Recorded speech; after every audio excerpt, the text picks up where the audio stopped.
Oke, selamat malam Bu Sani, apa kabar? Selamat malam juga Bu Sumi, alhamdulillah kabar baik Bu.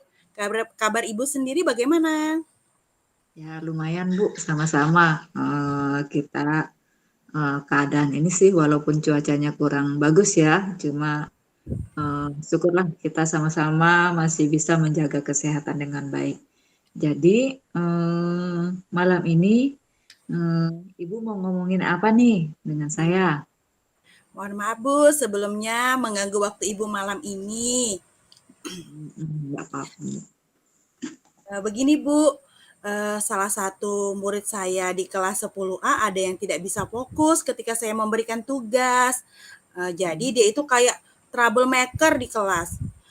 Sebelum tugasnya selesai, murid tersebut suka mengajak teman-teman lainnya untuk bercerita. Hal ini membuat anak-anak yang lain terganggu, sehingga anak-anak yang lain juga tidak bisa mengerjakan tugas tepat waktu. Begitu, Bu. Hmm. Oh, jadi Ibu sepertinya ada sedikit kebingungan atau masalah ya di kelas.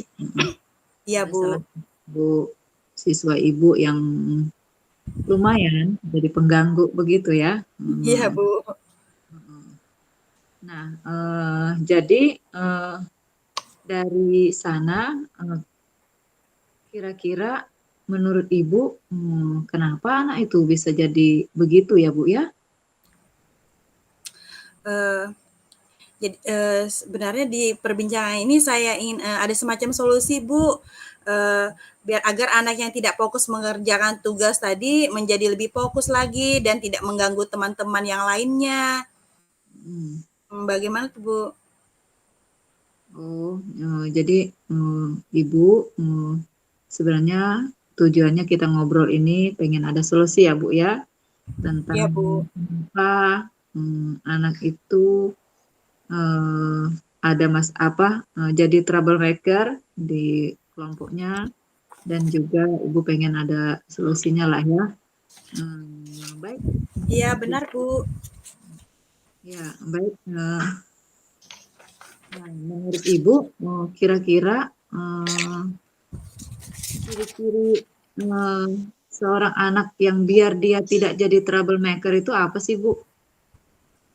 Nah, sebenarnya Bu, murid saya yang satu ini tergolong muridnya di atas rata-rata, maksudnya dia itu bisa, mendengarkan kalau saya lagi menjelaskan, kalaupun saya suruh maju ke depan dia pun bisa mengerjakan.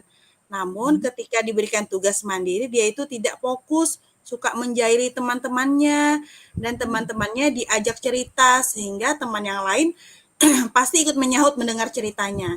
Hmm. Dan ketika mereka sudah rame, saya mulai bersuara, "Ayo tugasnya sudah selesai apa belum?" Hmm.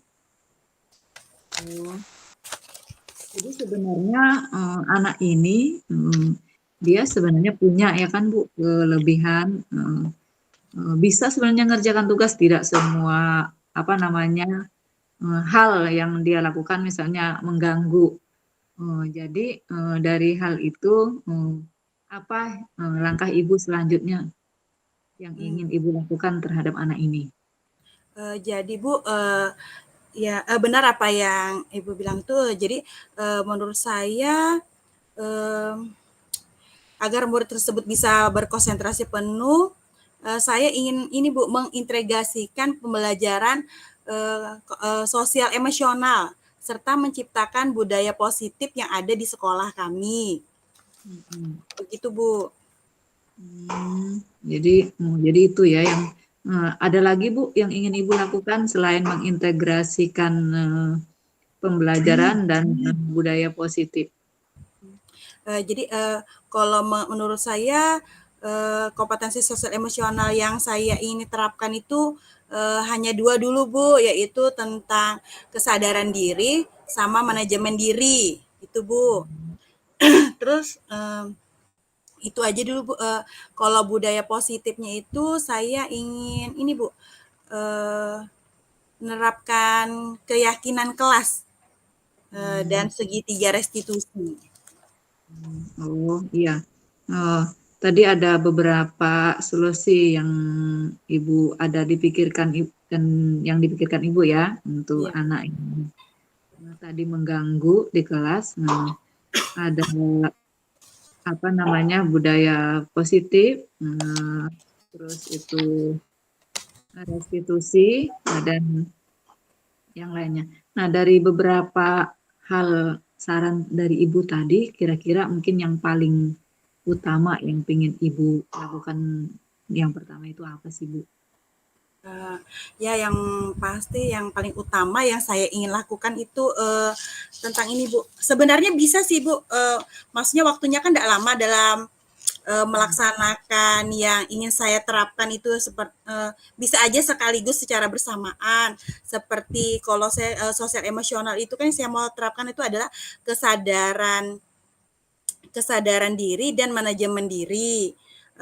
Bisa juga Bu sekaligus dengan budaya positif karena kan kami kan sudah di kelas itu sudah melakukan keyakinan kelas. Nah, mungkin saja keyakinan kelas yang tersebut masih ada yang belum paham atau belum kenal lah dengan keyakinan kelas yang telah kami buat tersebut. Jadi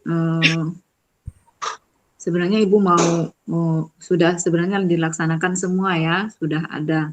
Kalau ini Mungkin ya perlu penguatan kali ya Bu ya, perlu penguatan lagi. benar Bu, benar. Kira-kira nanti ada enggak rekan Ibu yang bisa bantu Ibu gitu? Biar artinya enggak cuma satu orang gitu yang kita menerapkan ini, sehingga dengan rekan lain juga Ibu bisa meminta bantuan. Baik Bu, kalau menurut saya sih rekan yang bisa bantu saya itu adalah anak-anak yang di dalam kelas karena kan kami yang melakukannya. Jadi menurut saya tuh anak-anak saya yang di dalam kelas sama saya sebagai gurunya. Oh, jadi anak-anak ya. Ya, Bu. Karena Dalam terlibat langsung dalam kegiatan tersebut. jadi ya. Nah, bagus sekali Bu. Ada siswa-siswa kita atau murid-murid yang di kelas yang bisa membantu Ibu, itu sangat luar biasa. Terus kira-kira kapan Ibu mau lakukan ini? Maksudnya perubahan dari misalnya penerapan budaya positif, menerapkan sosial emosional di kelas gitu. Rencananya saya akan melakukan pertemuan berikutnya, saya ingin menerapkan hal tersebut, terutama di dalam RPP saya itu bagian pendahuluannya akan saya buat tentang kesadaran diri. Kesadaran diri itu ya saya akan membuat roda emosi, Bu. Roda emosi di mana siswa itu bisa mengambil apa sih yang terjadi pada dirinya pada saat itu gitu. Nah, kalau untuk memanajemenkan diri mereka, saya mau melakukan ini Bu, di dalam RPP saya itu yang bagian tentang teknik stop.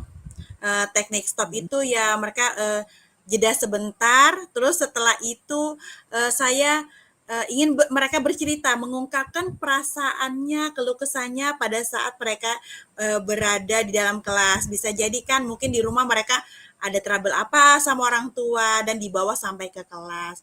Seperti itu Bu.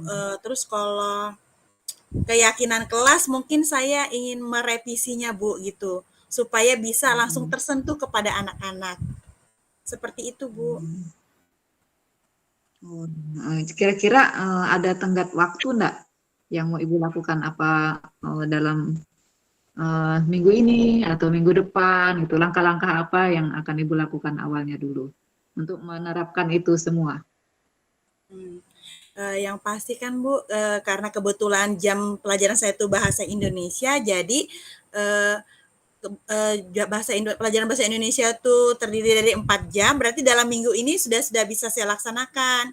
Yang pertama itu ya menerapkan roda emosi, terus teknik stop, terus bagaimana memanajemenkan diri mereka dengan bercerita, mengeluarkan keluh kesah mereka, sehingga agar hal itu saya buat agar anak yang gagal fokus tadi tuh dengan di awal pembelajaran kita aja mereka untuk bercerita tentang pengalaman mereka, dia tidak akan lagi maksudnya mengganggu temannya lagi gitu Bu. Jal-jal dia kan jal-jalnya itu kan suka bercerita pengalamannya dia, ih semalam aku mancing deh, contohnya seperti itu.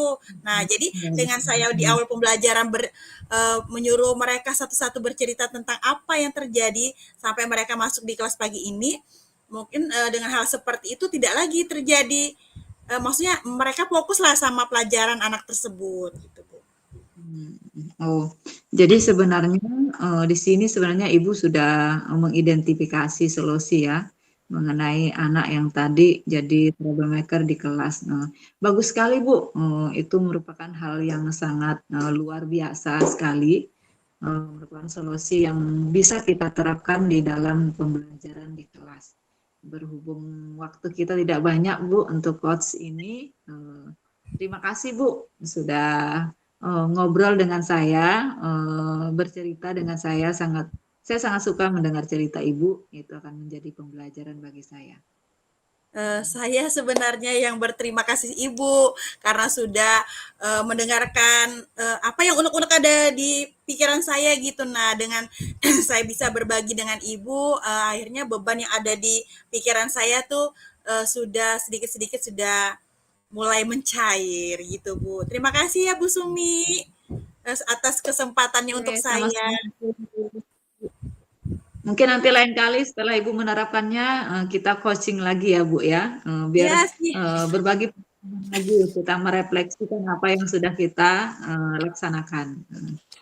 Iya, Oke, siap Ibu. terima kasih. Pagi Bu, selamat malam. Malam Bu. Oke, lanjut Ibu lagi. Sayangnya Pak, yang saya ya. Oke, selamat malam Bu Sani. Bisa minta waktunya? Bisa minta Selamat waktunya Bu. Selamat malam juga Ibu. Wah, dengan senang hati. Apa yang mau Ibu ceritakan pada saya? Tumben nih, nelpon saya. Iya Bu, saya lagi kepikiran. Jadi gini Bu, kan kita sebentar lagi nih kita akan melaksanakan PAS penilaian akhir semester itu 4 Desember 2023 nanti. Biasalah Bu, kadang kan biasanya itu saya itu pasti jadi langganan sebagai operator PAS gitu. Sedangkan sekarang kan kita juga lagi ada pendidikan calon guru penggerak gitu. Jadi saya bingung sekali Bu mengenai waktu ini. Sedangkan kita kan tahu kalau PAS itu waktunya yang panjang sekali menyita waktu itu. Jadi itulah Bu yang mau saya ceritakan. Oh, ternyata Ibu Sumi ini juga ikut pendidikan calon guru penggerak ya. Wah, banyak sekali kegiatannya. Saya kira-kira apa yang bisa saya bantu Bu dan apa yang yang Ibu ingin capai di akhir diskusi kita ini? Jadi gini Bu, sebenarnya saya pengen mendapatkan solusi dari permasalahan atau kebingungan saya ini. Rasanya badan saya ini mampu dibagi dua gitu. Terus ada lagi? Kiranya sebenarnya sih maunya saya sih Bu, saya ingin di PAS tahun ini tugas operator PAS itu sih tidak terlalu berat Bu, biar bisa saya bagi waktulah antara operator PAS dan juga pendidikan calon guru penggerak. Baiklah Bu Sumi, sebelumnya Ibu bisa ceritakan hal apa yang membuat Ibu merasa tidak nyaman dalam menghadapi PAS yang akan dilaksanakan sebentar lagi? Jadi gini Bu, ini kan pengalaman pas-pas yang tahun lalu, kita kan menggunakan aplikasi CBT di lab komputer. Nah, lab komputer itu kan cuma ada 2 dan sekitar 50 sampai 60 komputer lah yang bisa dipakai. Sedangkan kita kan siswa kita sekitar 500-an. Jadi pasti ujian pas itu, 1 hari itu paling cuma 1 mata pelajaran, Bu. Jadi giliran setiap siswa itu kan per 2 jam, per 2 jam. Jadi jam 7.15 itu sampai sore jam 5 operator itu sudah standby di ruangan itu. Kadang nggak keluar-keluar. Jadi bukan iri sih Bu dengan guru-guru lain, cuma rasanya oh operator kerja berat di ruangan, guru lain masih agak santai, cuma di luar mengawasi gitu. Cuma paling apa anak-anak masuk keluar gitu doang gitu. Eh, jadi itulah yang saya rasakan itu terlalu berat sekali sih tugas operator apa pas ini. Oh, begitu ya, Bu. Selama ini langkah-langkah apa yang telah Ibu lakukan untuk mengatasi hal ini? Jadi selama ini kan untuk hal-hal lain saya sudah berusaha sih misalnya membagi waktu antara kegiatan pendidikan guru penggerak. Sebenarnya ada usaha saya sih sebenarnya sudah ngobrol dengan Wakakurikulum, jangan libatkanlah saya di PAS tahun ini. Tapi kata Wakakurikulum, nggak ada lagi orang yang, maksudnya nggak banyak orang lah yang bisa di operator itu. Orangnya yang memang itu-itu saja. Jadi kalau ibu mau bebas tugas tahun ini rasanya tidak bisa gitu. Dengan hal ini apa yang Ibu sudah dapatkan? Jadi ya itulah apa namanya, yang mau tidak mau Bu, tugas sebagai operator ya tetap saya terima, tidak bisa saya lepaskan. Lalu apakah langkah selanjutnya dengan tugas operator yang lumayan berat dan juga pendidikan guru penggerak itu yang Ibu lakukan? Sebenarnya kan kalau dua gini Bu, agak gimana ya, berat ya kalau tugas operator kalau kita tidak merubahnya atau apapun. Jadi sebenarnya saya di sini sih ngobrolnya dengan Ibu, ada ide untuk kegiatan PAS khususnya tahun ini, kalau bisa untuk tahun-tahun selanjutnya, kita akan mengubah sistemnya. Jadi tidak CBT, komputer, tapi hanya menggunakan HP. Misalnya menggunakan kertas biasa, pakai Google Form atau Quizzes gitu dengan HP. Baik Bu, kira-kira dari 3 saran yang Ibu kemukakan tadi, apakah ada kekurangan dan kelebihannya dari CBT yang biasa Ibu gunakan? Jadi begini Bu, kalau mode kertas memang sih itu terkesan kemunduran sekali ya kan, karena Iya, sudah benar. jarang sekali saat ini. Tapi itu sebenarnya efektif juga, semua guru bisa terlibat gitu. Tapi tentu dari segi pembiayaan dan apa namanya menggandakan soal-soal itu lumayan biayanya suka besar.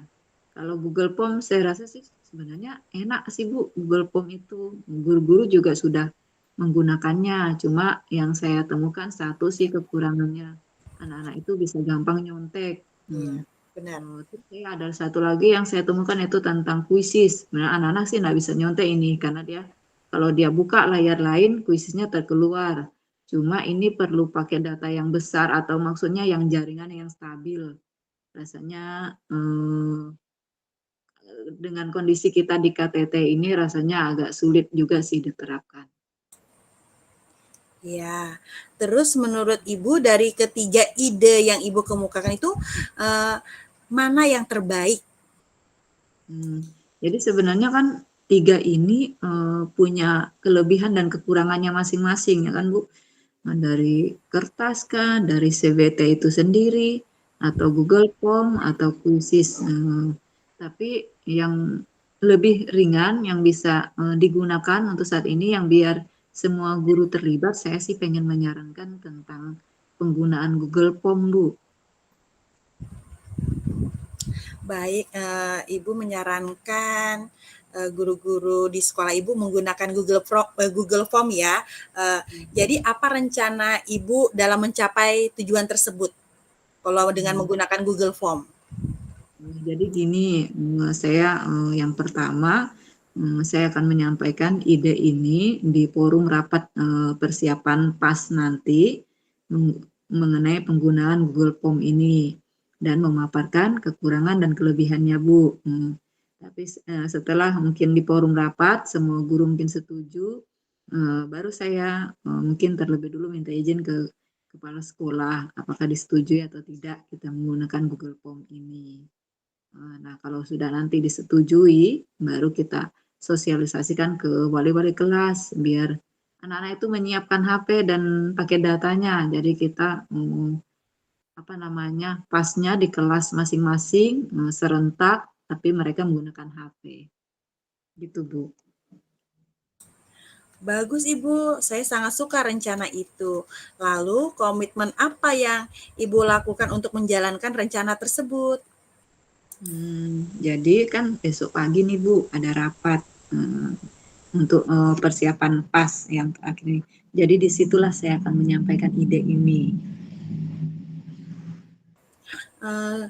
Ibu Sumi, siapa yang Ibu minta bantuan untuk menjalankan komitmen ini? Jadi biasa kan yang sudah sangat mahir-mahir IT yang saya kenal teman dekat saya itu Ibu Mila.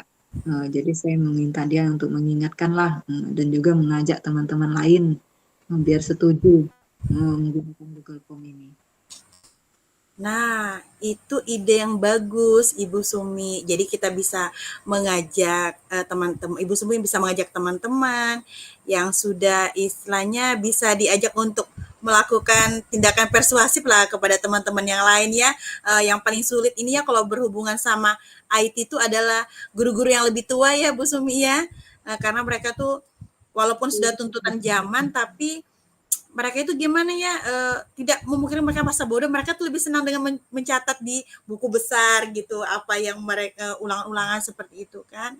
Tapi kita sebagai guru yang paling muda gitu, seperti Ibu Sumi yang mempunyai ide-ide yang cemerlang, bisa mengajak teman-teman baik yang muda maupun yang tua untuk melakukan kegiatan yang ringan sama dipikul, berat sama dijinjing. Begitu ya Bu Sumi ya. Oh iya, iya Bu. Begitulah mungkin kita ini tugas berat semua orang biar mereka juga mengerti teknologi, bahkan mungkin yang muda nanti yang bisa bantu mereka, misalnya mengajarin mereka untuk bisa memakai teknologi. Bu, terima kasih ya Bu sudah meluangkan waktu untuk mendengarkan cerita saya malam ini. Nah, saya senang sekali bisa bercerita sama Ibu, soalnya aduh rasanya bingung sekali Bu dengan dua hal yang bertepatan gini yang kalau mepet-mepet begini, aduh, rasanya kalau enggak cerita itu bagaimana begitu. Iya Bu Sumi sama-sama, dengan adanya cerita Ibu Sumi ini saya pun juga ada pengalaman yang menarik, mungkin jika suatu ketika saya, dijadikan ketua panitia jadi saya juga bisa menerapkan atau mencari solusi seperti ini. Sama-sama Bu Sumi, Terima kasih. sama-sama.